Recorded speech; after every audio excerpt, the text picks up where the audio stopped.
नमस्कार, मैं खास प्रोग्राम शतरंज में आप सभी का बहुत बहुत स्वागत है। मैं हूं मनीष सचिन 24/7 देख रहे हैं आप। मुख्तार अंसारी के शूटर संजीव महेश्वरी उर्फ जीवा हत्याकांड में चौंकाने वाला खुलासा हुआ है। संजीव जीवा को रास्ते से हटाने के लिए 20 लाख में डील तय हुई थी, ऐसी खबरें सूत्रों से आ रही हैं। पेशगी के तौर पर शूटर विजय यादव को 5,000 रुपये और रिवॉल्वर दिया गया था। लखनऊ कोर्ट में बुधवार को पेशी पर आए संजीव जीवा की गोली से भूनकर हत्या कर दी गई थी। संजीव जीवा को गोलियों से भूनने वाले शूटर विजय यादव के तार नेपाल से जुड़े थे, ऐसा सूत्रों के हवाले से खबर है। पुलिस पूछताछ में खुलासा हुआ है कि विजय यादव कुछ दिन पहले नेपाल गया था। नेपाल में उसकी मुलाकात अशरफ से हुई थी। हाल ही में मारे गए अतीक अहमद का दोस्त अशरफ था। अशरफ ने बताया था कि उसका भाई अतीक अहमद लखनऊ जेल में बंद है। लखनऊ जेल में अतीक अहमद को संजीव जीवा परेशान करता है, लिहाजा संजीव जीवा को रास्ते से हटाने के लिए 20 लाख की सुपारी दी गई थी। लखनऊ पहुंचने पर अशरफ के गुर्गे ने विजय यादव को पनाह देकर रैकी कराई। बता दें कि मुन्ना बजरंगी की हत्या के बाद मुख्तार गैंग में संजीव जीवा का बड़ा नाम उभरकर सामने आया था। संजीव जीवा हत्याकांड को की पुलिस से कई एंगल से जांच कर रही है। मुख्तार अंसारी के शूटर संजीव जीवा की पश्चिमी उत्तर प्रदेश में धाक थी। सवाल पैदा हो रहा है कि संजीव जीवा की हत्या से विजय यादव को क्या फायदा हुआ। विजय यादव को क्या कोई दुश्मनी थी? संजीव जीवा की हत्या क्या मुख्तार गैंग के विरोधी ने करवाई? विजय यादव इसके इशारे पर काम कर रहा था। किसके इशारे पर काम कर रहा था विजय यादव?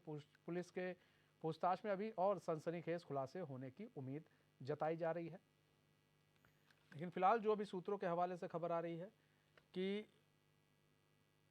नेपाल से तार जुड़े हैं संजीव जीवा हत्याकांड के, और ये भी बताया गया कि संजीव जीवा जो है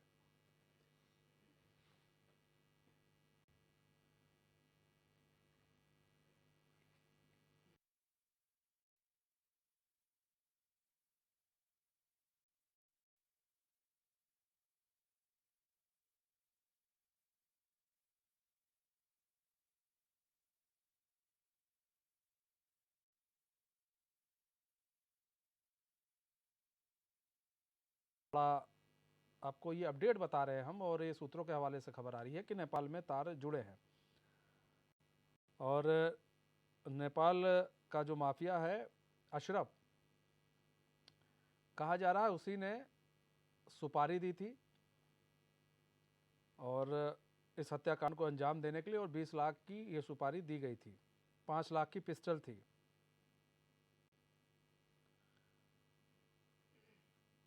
आपको बता दें कि संजीव जीवा की हत्या कोर्ट परिसर में एक बदमाश ने की थी, गोली से भूना था। आप, और ये भी सामने आया कि संजीव जीवा को पीछे से कई गोलियां मारी गई थी। उसको पीछे मुड़ने का मौका तक नहीं मिला, इतनी गोलियां मार दी गई थी। और जो उसके साथ पुलिसकर्मी थे वो कुछ समझ पाते, उससे पहले ही हत्याकांड को अंजाम दे दिया गया। और इसमें कई लोग घायल भी हो गए थे इस गोलीबारी में। एक उसमें बच्चे भी घायल हुए थे 2, और पुलिसकर्मी भी घायल हो गए थे। फिलहाल जैसे ही भागने की कोशिश की जो अपराधी था, उसको वहाँ पर मौजूद वकीलों ने उसको पकड़ लिया था।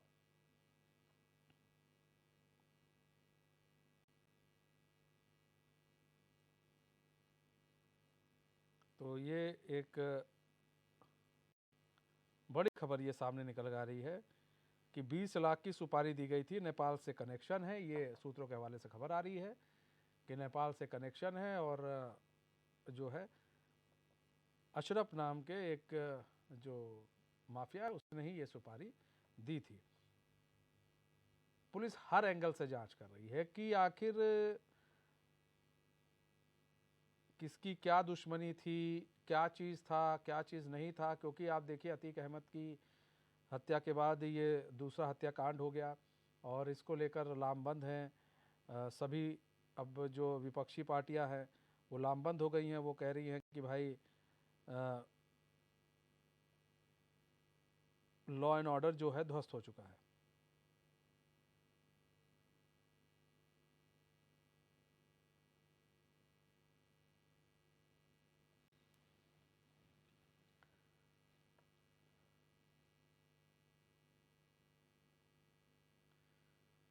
लॉ एंड ऑर्डर ध्वस्त हो चुका है और जो कोर्ट परिसर में देखिए किस तरह से हत्या की गई थी, और ये वही अपराधी है जो आप टीवी स्क्रीन में देख रहे हैं, जिसे पकड़ा गया है, पुलिस पकड़ ली है। इसमें ये हम आपको फाइल फुटेज दिखा रहे हैं कि जब ये हत्याकांड हुआ था। पुलिस फिलहाल पूरे हर एक पूछताछ कर रही है। आपको बता दें कि ये कुछ दिन पहले नेपाल भी गया था और बड़े माफिया से संपर्क में रहा, जिसे अशरफ है जो, उससे, और ये शुरुआती पूछताछ में ये बातें निकल कर सामने आई है। पुलिस इस दावे का अब सत्यापन करेगी। फिलहाल अभी कोई ये सूत्रों के हवाले से खबर है।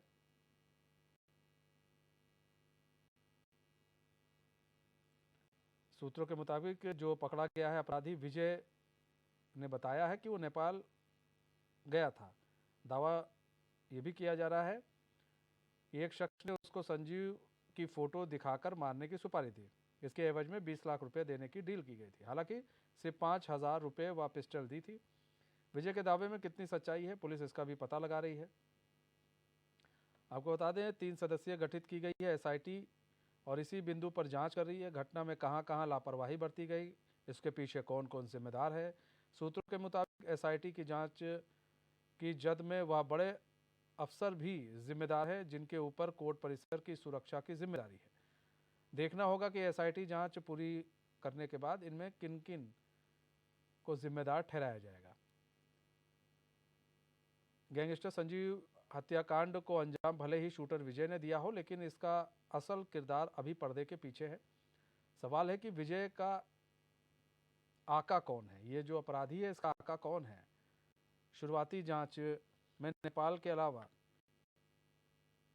पश्चिमी यूपी से लेकर पूर्वांचल तक तार जुड़े रहे हैं। बड़े गैंग से लेकर एक पूर्व सांसद भी जांच की जद में है। अब देखना होगा कि एसआईटी कत्ल के मुख्य साजिशकर्ता तक पहुंच पाती है। अगर पहुंच पाती है तो कितना टाइम लगेगा। कोर्ट रूम में संजीव महाशरी उर्फ जीवा की हत्या की सीबीआई जांच की मांग को लेकर जिला जज की कोर्ट में याचिका दायर की गई है।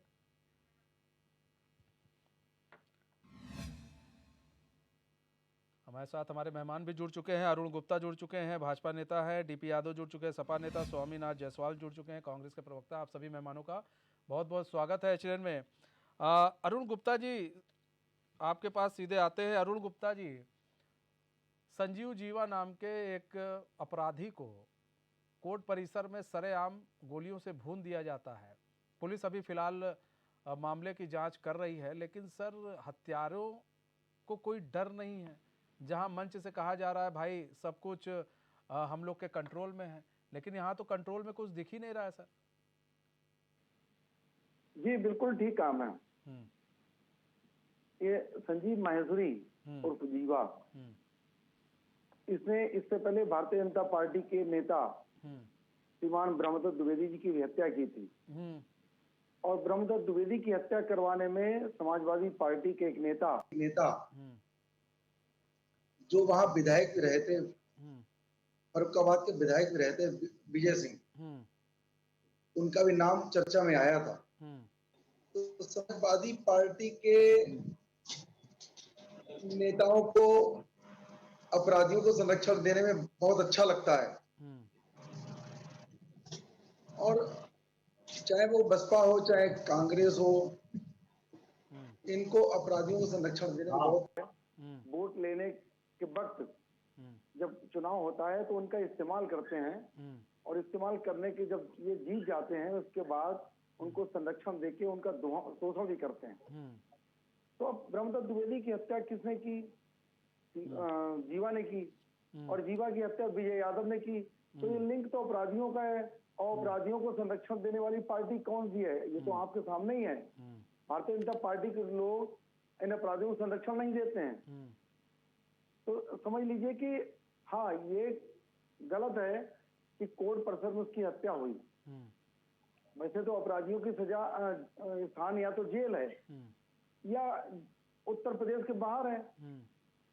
अब वो इसी बीच आपस में ही लड़ मर के अल्लाह को प्यारे हो जाते हैं, तो इसमें भारतीय जनता पार्टी का कोई लेना देना नहीं। तो अपराधियों का तो अपराधियों जैसा ही हाल हो रहा है। जी। लेकिन अरुण भाई, यहाँ तो सवाल लॉ एंड ऑर्डर आपके हाथ में है ना। हाँ, ये भी समझना पड़ेगा ना। लॉ एंड ऑर्डर की बात कर रहे हैं, पुलिस जांच कर रही है, SIT जांच भी बैठ रही है, CBI जांच भी होगी, इसके पीछे सारी जांच होगी और थोड़े दिन में दूध का दूध और पानी का पानी सब हो जाएगा। नहीं, वो तो होगा, वो SIT जांच कर रही है, करने दीजिए। CBI जांच की मांग भी चल रही है, वो भी होने दीजिए। मतलब ये नहीं है अब यहाँ पर ये मतलब रही नहीं जाता है कि पुलिस अब जांच कर रही है, जांच के बाद दूध का दूध पानी का पानी हो जाएगा। कौन अपराधी है, कौन क्या है, वो तो बात की बात है कि अपराधी पकड़े जाएंगे, भाग जाएंगे, शाइस्ता परवीन की तरह गायब रहेंगे, वो तो एक बात की बात है। लेकिन सवाल ये है अरुण भाई कि कोर्ट परिसर में घुसकर गोली मार देना, अतीक अहमद का हत्याकांड से क्या पुलिस ने सबक नहीं लिया था यहाँ पर? और अगर सबक नहीं लिया गया था तो सबक क्यों नहीं लिया गया था? सुरक्षा को लेकर आखिर बार बार चूक क्यों हुई है? और ये चूक ऐसी नहीं है कि गोली मारी गई और इंसान बच जा रहा है, यहाँ तो बच्चे भी घायल हो गए हैं, पुलिस भी घायल हो गई है। तो भाई गलतियां है, अब इस गलती को मानना पड़ेगा। कहां तक आप लोग छुपाएंगे? ठीक है, ये लोग सपा के लोग संरक्षण दे रहे हैं, लेकिन लॉ एंड ऑर्डर अब तो आप मजबूत कर लो। नहीं, लॉ एंड ऑर्डर तो बहुत मजबूत है, लेकिन अब कहीं ना कहीं जरा सी चूक में सारा खेल बिगड़ रहा है। लिहाजा अपराधियों को जो जिस तरह से लोग आपस में मारकाट मचाए हुए हैं, इसके लिए योगी जी बहुत सख्त हैं और किस तरह से उन्होंने एक्शन लिया है। जल्दी अपराधी इनकी पकड़ में आएंगे और इनको जेल का दरवाजा देखना पड़ेगा और जल्दी इनको सजा ही मिलेगी। लेकिन हाँ, कोर्ट परिसर में घुसकर अगर कहीं किसी की हत्या होती है या कोर्ट के कहीं भी आसपास हत्या होती है, तो ये पुलिस की कहीं ना कहीं चूक है। इस चूक के तह में भी जाएंगे, जहां तक प्रशासन जाएगा या जो भी जांच एजेंसी होगी वो उसकी जांच करेगी और अब जिनको गलती है उनको सजा भी मिलेगी, ये हमारा मानना है। सजा भी मिलेगा। डीपी यादव जी, भाई आप लोग अपराधियों को संरक्षण देते हैं, पाल पोस कर बड़ा करते हैं और फिर इस तरह की चीजें हो रही हैं अब, और ये तो आरोप लगा रहे हैं बीजेपी के लोग। मनीष भाई देखिए, भारतीय जनता पार्टी के पास कहने के लिए कुछ नहीं है। राजनीति का जो अपराधीकरण की शुरुआत हुई थी वो कल्याण सिंह की सरकार में हुई थी। जब 1997 में कल्याण सिंह की सरकार बनी तो उसमें सबसे ज्यादा अपराधियों को उन्होंने मंत्री बनाया था। उसके बाद जब 2000 में राजनाथ सिंह के नेतृत्व में सरकार बनी तो भी भारतीय जनता पार्टी की सरकार में अपराधियों का बोलबाला था। तो भारतीय जनता पार्टी किस मुंह से बात करती है समझ में नहीं आता है। ये अतीत बताता है, चिल्ला चिल्ला करके कहता है कि भारतीय जनता पार्टी ने सांप्रदायिक राजनीति के साथ साथ उत्तर प्रदेश में राजनीति का अपराधीकरण भी किया था।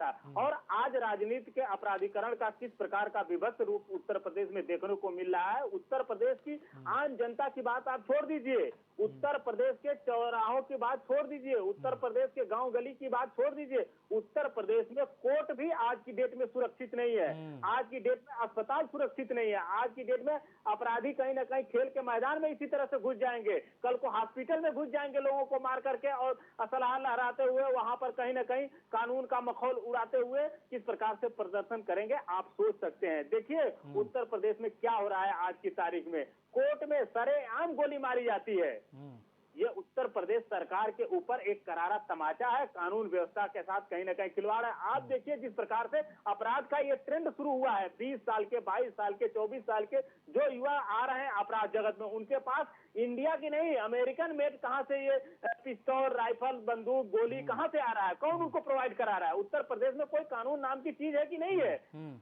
खुफिया एजेंसियां क्या कर रही है उत्तर प्रदेश में, सरकार क्या कर रही है उत्तर प्रदेश में। अरे उत्तर प्रदेश की सरकार अब जब पूर्णकालिक डीजीपी नहीं दे पा रही है तो कैसे अपराध पर नियंत्रण होगा आप बताइए। कार्यवाहक डीजीपी बनाए जाते हैं, जब तक उनका रिटायरमेंट का नंबर आता है दूसरा कार्यवाहक हो जाता है। मुख्यमंत्री मौज में है, मस्ती में है, उनको इससे कोई मतलब नहीं है। और एक बच्ची जो घायल हो जाती है उसको दिखावे के लिए जाते हैं, लॉलीपॉप देने, चॉकलेट पकड़ाने जाते हैं, उसका क्या दोष था उस वहां पर। तो जो ये संगठित अपराध का एक विस्तृत रूप देखने को मिल रहा है उत्तर प्रदेश में, जो बदला हुआ रूप देखने को मिल रहा है, ये उत्तर प्रदेश के लोगों को दहशत में रख रहा है। उत्तर प्रदेश में आम जनता के साथ साथ वकील, डॉक्टर, इंजीनियर सारे लोग दहशत में हैं। अब तो लोग कोर्ट जाने से भी डरेंगे। वहां पर लोग वहां पर वकील से, जज से, खुदा न खास्ता किसी और के साथ हादसा हो जाता तो इसकी जिम्मेदारी कौन लेता है? ये सरकार अपने जिम्मेदारियों से भाग नहीं सकती है। डबल इंजन की सरकार है, लेकिन अपराधियों पर किसी प्रकार का कोई नियंत्रण नहीं है, उनके अंदर कोई खौफ नहीं है, उनके अंदर किसी प्रकार डर भय नहीं है। डर भय नहीं है, ठीक है। हम स्वामीनाथ जायसवाल जी, डर भय नहीं है और अपराधी जो है अपराध कर रहे हैं और फिर अपराधी को पकड़ लिया जा रहा है। अब सवाल तो ये है कि लॉ एंड ऑर्डर की हम बात कर रहे हैं उत्तर प्रदेश के अंदर, लेकिन अभी इस वक्त तो नहीं दिख रहा लॉ एंड ऑर्डर। तो ऐसे में सवाल ये कि भाई अब कोर्ट के अंदर भी लोग जाएं तो फिर डर डर के जाएंगे। उत्तर प्रदेश जो बुलडोजर बाबा थे, जिस तरह से लैंड एंड ऑर्डर का ढोल पीटा जा रहा था कि बहुत उत्तर प्रदेश में अपराधी मुक्त कर दिया हूँ और अब उत्तर प्रदेश में अपराध नहीं हो रहा है, उत्तर प्रदेश सबसे उत्तम प्रदेश बन गया है, तो उनका ढोल का खोल खुल गया। अतीक अहमद का हॉस्पिटल जाते हुए हत्या हो जाता है और अतीक अहमद का हॉस्पिटल जाते हत्या हो जाता है और ये संजीवा जीवा का कोर्ट में हत्या हो जाता है। तो यह देश का, प्रदेश का दुर्भाग्य है, जिसके नाम पर राजनीति किया जा रहा है कि बाबा का बुलडोजर चल रहा है। तो बाबा का लैंड ऑर्डर कहाँ चला गया? लैंड ऑर्डर पर सवाल खड़ा होता है कि अपराधी को मारने का किसी को हक नहीं हो, कोर्ट कानून है जो सजा देगी। कानून का मंदिर जो कोर्ट होता है उसमें भी सुरक्षित नहीं है, हॉस्पिटल में जाते समय भी हत्या हो जाती है, वहां भी सुरक्षा नहीं है। तो आप किस लैंड ऑर्डर का बात करते हैं? हमारे जिस तरह से अरुण जी बीजेपी के बोल रहे थे कि बहुत अच्छा वो अपराधी वो मर्डर किया, वो अपराधी मर्डर किया चाहे कुछ किया तो उसको तो कानून व्यवस्था है, आपका कानून व्यवस्था उसको प्रारूप सजा देगी। लेकिन वो कोर्ट में जाने पर भी आदमी को गोली मार दिया जाता है, तो वहाँ पुलिस प्रशासन सुरक्षा व्यवस्था कहाँ अंधे मुंह गिर जाती है, कहाँ सोई पड़ी रहती कुंभकर्ण नींद में। जिस तरह से ढोल पीटा जाता है कि उत्तर प्रदेश में बहुत उत्तम व्यवस्था योगी आदित्यनाथ सरकार में चल रहा है, योगी जी बहुत अच्छा ढोल पीट रहे हैं, बुलडोजर चला रहे हैं, लेकिन यहाँ तो कलई खुल चुकी है। अपराधियों को संरक्षण, जिस तरह से ब्रजभूषण शरण सिंह जैसे 38 अपराध कायम है, वो सांसद है और सांसद होने के बाद वो बेटियों की एवं शोषण में उनको अंदर नहीं किया जाता है, तो भाजपा संरक्षण करती है अपराधियों का। और जहां उन पे सवाल खड़ा किया जाता है तो दूसरे पर सवाल करते हैं कि फलाने पार्टी में।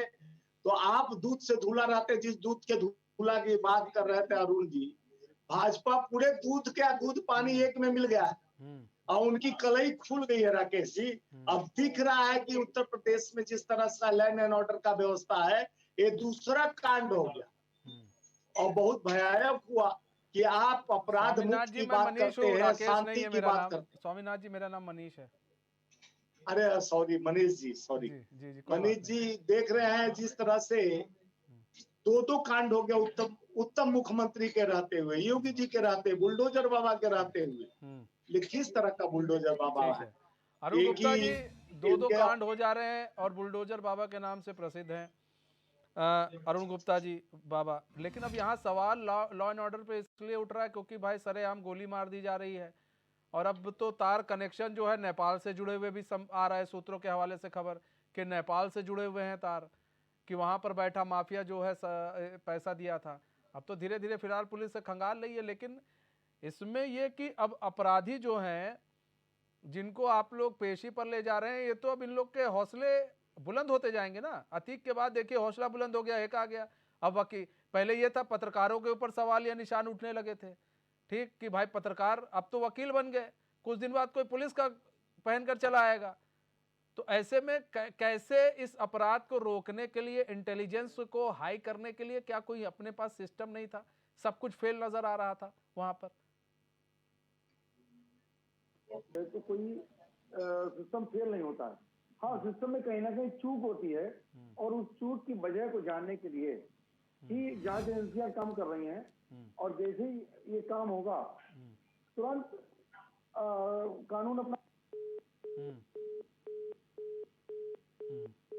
अरुण गुप्ता जी, आपका संपर्क टूट गया, हम दोबारा संपर्क साधने की कोशिश कर रहे हैं आपको। डीपी यादव जी देखिए, सवाल ये है कि भाई फिर लोग कहते हैं कि मारा गया है, एक अपराधी तो मारा गया है। अभी जैसा कि आपने अरुण गुप्ता जी को भी सुना कि एक अपराधी को तो मारा गया है, और इसमें विपक्ष इतना काहे वो हो हल्ला कर रहा है। उन्होंने तो आरोप भी लगाए थे। अरुण गुप्ता जी, आपकी आवाज नहीं आ रही है सर, हम आपको दोबारा संपर्क कर रहे हैं आपसे, ठीक है। तो डीपी यादव जी, सवाल यही है कि ऐसे में कानून व्यवस्था की आप बात कर रहे हैं, लेकिन यहाँ पर जब ब्रह्मदत्त द्विवेदी की बात हो रही है तो उसमें बताया जा रहा है कि सपा के भी एक उनका नाम था। तो कहीं ना कहीं लिंक पर लिंक जब जुड़ रहे हैं तो फिर दिक्कत भी आ रही है, आप लोग भी बैकफुट पर आ जा रहे हैं।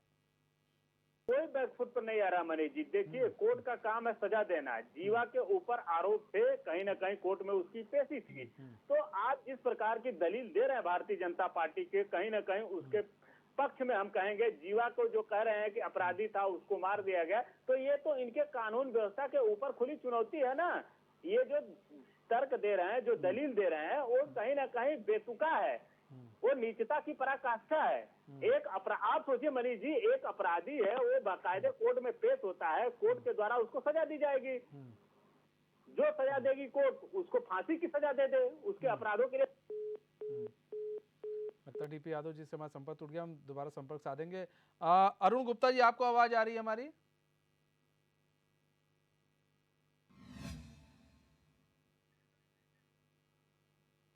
लगता है मेहमानों से हमारा संपर्क टूट गया, हम दोबारा संपर्क तीनों मेहमानों से साधेंगे। देखिए, सवाल ये है कि यहाँ पर लॉ एंड ऑर्डर की बात होती है कि आखिर हम किसी को लेकर जा रहे हैं, अगर हम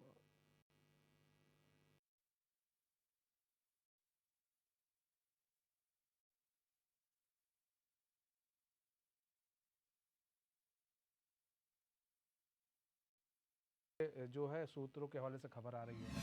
अब यहाँ पर कई सारी चीज़ें हैं, हमें समझना होगा, और ये भी समझना हमारे लिए ज़रूरी है कि लॉ एंड ऑर्डर किस तरह से हमें मेंटेन करना है, कहाँ चूक हो रही है।